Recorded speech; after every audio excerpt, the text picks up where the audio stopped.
ایک صاحب نے کہا ہے کہ مولانا صاحب دیوبندی حضرات اور اہل حدیث حضرات کہتے ہیں کہ غیر اللہ سے مدد مانگنا شرک ہے۔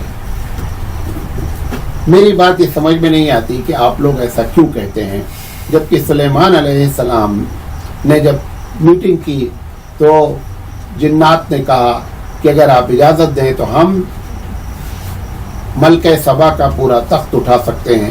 تو آخر سلیمان علیہ السلام نے مدد مانگی یا نہیں مانگی؟ آپ بولتے ہیں مدد مانگنا حرام ہے اور شرک ہے۔ اس کا جواب سن لیں۔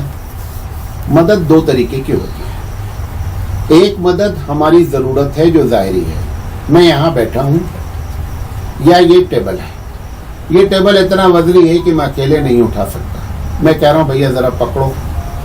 آپ نے کہا مولانا آپ تو شرک کر رہے ہیں کیونکہ وہ مدد تو مانگنا حرام ہے۔ یہ ہماری ضرورت ہے، ایسی مدد مانگنا انسان کی کمزوری ہے، اس وجہ سے اس نے مدد مانگ لیا۔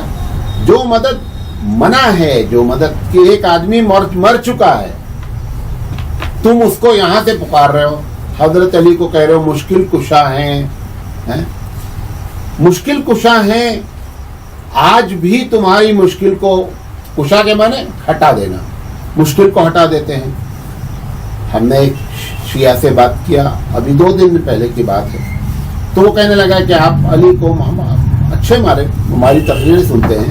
انہوں نے کہا مولانا صاحب یہ بتائیے کہ آپ علی کے بارے میں کیا عقیدہ رکھتے ہیں، علی مشکل کشا ہے کہ نہیں ہے؟ ہم نے کہا ہم اللہ کے علاوہ کسی کو مشکل کشا نہیں مانتے۔ تو اس نے کہا کہ یہ تو بہت بڑا مسئلہ ہے۔ ہم نے کہا اچھا یہ بتاؤ کہ ابو بکر صدیق رضی اللہ تعالی عنہ خلیفہ جو بنے وہ صحیح ہے کہ غلط ہے؟ اس نے کہا ایک دم غلط۔ ہم نے کہا کیا کیا انہوں نے کہا کہ علی کا حق تھا اور ابو بکر صدیق رضی اللہ تعالیٰ عنہ نے اس کو کیا کر لیا، غصب کر لیا، چھین لیا۔ ہم نے کہا جو وہ اپنی مدد نہیں کر سکے اور چھن گیا تو تمہاری مدد آج کیسے کریں گے جب تو موجود ہی تھے؟ بھائی ابو بکر نے غصب کیا اور وہ مشکل کشا ہے، 4000 کلومیٹر سے مدد کر رہے ہیں تمہاری، اور وہیں موجود ہے حضرت ابو بکر کے خلاف اپنی مدد نہیں کر سکے۔ جو بندہ اپنی مدد نہیں کر سکا وہ تمہاری مدد کہاں سے کرے گا؟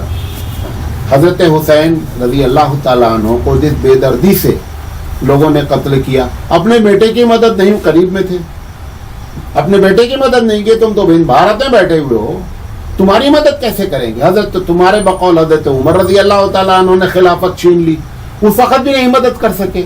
حضرت عثمان نے چھین لی خلافت، اس وقت بھی مدد نہیں کر سکے۔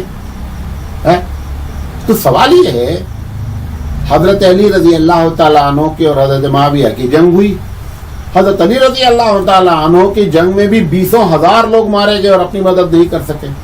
تو اگر مشکل کشا کا مطلب یہی ہے تو پھر تب تو آپ بتائیے کہ آپ جو کہہ رہے ہیں کیا؟ تو مشکل کشا مدد کرنا جو ہم کہتے ہیں ایک ہماری ضرورت ہے اور کمزوری ہے، انسانی کمزوری ہے۔ جیسے میں نے ٹیبل کی مثال دے کر کے کہا ہم اکیلے نہیں اٹھا سکتے لہذا میں مدد مانگتا۔ یہ جو منع ہے اللہ کے رسول صلی اللہ علیہ وسلم نے، مثال طور پر آپ دعا مانگتے ہیں، جتنی دعا آپ کو یاد ہے بیٹھ کر ایک دن سوچ لیجئے کسی دعا میں کسی سے مدد مانگی گئی ہے؟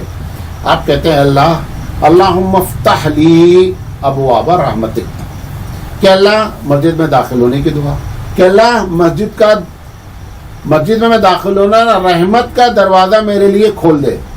کون کس سے مدد مانگی گئی ہے؟ اللہ سے۔ نکلتے ہیں کس سے دعا مانگتے ہیں؟ اللہم انی اسألک، اللہ میں تجھ سے مانگتا ہوں۔ کوئی ایک دعا، سینکڑوں دعا بچوں کو ہم سکھاتے ہیں، آپ بھی نہیں یاد ہے کتاب اٹھا لیجئے، دعاؤں کی کتاب اٹھا لیجئے، صبح شام کی کتاب اٹھا لیجئے۔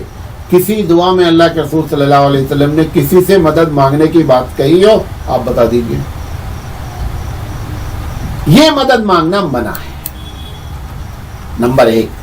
نمبر 2، قرآن میں اس کے خلاف لکھا ہوا ہے۔ قرآن کہہ رہا ہے ادعونی استجب لکم، کہ لوگوں مجھے پکارو، اللہ کہہ رہا ہے مجھے پکارو میں تمہاری دعا قبول کرتا ہوں۔ اللہ تعالیٰ کو کہنا چاہیے لوگوں بزرگوں کو پکارو، اولیاء اللہ کو پکارو، وہ تمہاری بات ہم تک پہنچائیں گے، تب ہم کیا کریں گے کہ تمہارا مسئلہ حل کریں گے۔ اس وقت بھی نہیں کہا۔